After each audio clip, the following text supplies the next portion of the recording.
Financial மேனேஜ்மெண்ட்ல இம்பார்ட்டன்டான விஷயம் அப்படின்றது எமர்ஜென்சி ஃபண்டு கிரியேட் பண்றது. இந்த எமர்ஜென்சி ஃபண்டை கிரியேட் பண்றதுனால என்னென்ன பெனிஃபிட்ஸ் இருக்கு அப்படின்றத இந்த வீடியோவில் நம்ம பார்க்க போறோம். இந்த எமர்ஜென்சி ஃபண்டுன்றது நம்ம வாழ்க்கையில எப்போ எது நடக்கும்னு யாருக்குமே தெரியாதுங்க. அசாதாரணமான சிரமங்கள் திடீர்னு சமாளிக்கிறதுக்கு இந்த எமர்ஜென்சி ஃபண்டு தான் நமக்கு அடிப்படையான ஒரு விஷயமா இருக்கு.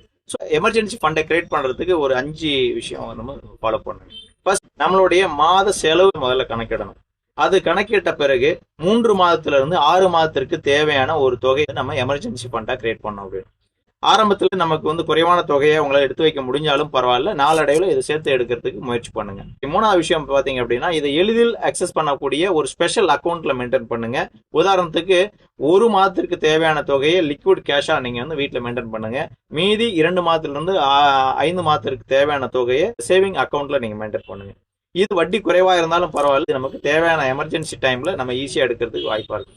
இதுக்கு அடுத்து நீங்க mutual fund and fixed deposit இது ஈஸியா அக்சஸா ஒரு 2 நாட்களுக்குள்ள விட்ரா பண்ணக்கூடிய ஒரு முறையில நீங்க பிக்சட் பண்ணா கூட பண்ணிக்கலாம்.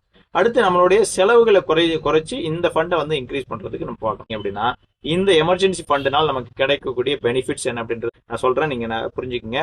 ஸோ நமக்கு எதிர்பாராத நேரத்தில் ஏற்படக்கூடிய ஒரு மருத்துவ செலவு இருக்குதுன்னு வச்சுங்களேன், அதை வச்சு நம்ம இதை மெயின்டைன் பண்ணலாம். 2வது, நமக்கு ஒரு ஜாப்லெஸ் ஆயிடுச்சு, ஒரு இன்கம் ஸ்டாப் ஆயிடுச்சு, அந்த மாதிரி டைம்ல இந்த பணம் ரொம்ப ஹெல்ப்ஃபுல்லா இருக்கும். 3வது, நம்மளுடைய வெஹிக்கிள்ஸ் அல்லது நம்மளுடைய ப்ராப்பர்ட்டி ஏதாவது ஒரு பெரிய ஒரு செலவு வச்சிருச்சு அப்படின்னா அந்த டைம்ல இந்த எமர்ஜென்சி ஃபண்டு நமக்கு ஹெல்ப்ஃபுல்லா இருக்கும். 2வது, நமக்கு பினான்சியலா ஒரு நெருக்கடி வர்ற சமயத்துல இந்த பணம் நமக்கு ரொம்பவே உதவிகரமா இருக்கும்.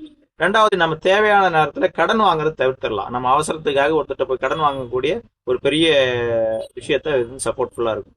அப்புறம் பாத்தீங்க அப்படின்னா, நீங்க லாங் டேர்ம்ல ஏதாவது ஒரு கோலுக்காக நீங்க ஒரு ஃபண்ட் கிரியேட் பண்ணிட்டு வந்திருப்பீங்க. உதாரணத்துக்கு உங்களுடைய குழந்தைங்களுடைய எஜுகேஷன், மேரேஜ் அப்படின்றதுக்காக ஒரு கோலுக்காக நீங்க ஒரு அமௌண்ட் எடுத்து வச்சுட்டு இருப்பீங்க. இன்கேஸ் நீங்க எமர்ஜென்சி ஃபண்டை மெயின்டைன் பண்ணலன்னா அந்த தொகையில நீங்க எடுத்துருவீங்க, இடையில அது ஒரு பிரேக் ஆயிடும். அப்போ ஒரு லாங் டேர்ம்ல சேர்க்க வேண்டிய ஒரு தொகைக்கு ஒரு பெரிய இழப்பு ஏற்பட்டுரும். ஸோ அடுத்தது பாத்தீங்க அப்படின்னா, எந்த சூழ்நிலையிலும் நம்ம டென்ஷன் இல்லாத ஒரு லைஃப் வாழ முடியும். ஸோ இந்த காரணத்துக்காக அவசியம் ஒவ்வொருத்தரும் இந்த எமர்ஜென்சி ஃபண்டை மெயின்டைன் பண்ணுங்க. இது ஆரம்பத்துல சிரமமா இருந்தாலும் இது உங்களுக்கு ரொம்பவே ஹெல்ப்ஃபுல்லா இருக்கும். ஃபாலோ பண்ணுங்க. இது போன்ற அடுத்த வீடியோக்கள்ல அடுத்த சப்ஜெக்டை பத்தி பேசலாம். தேங்க்யூ.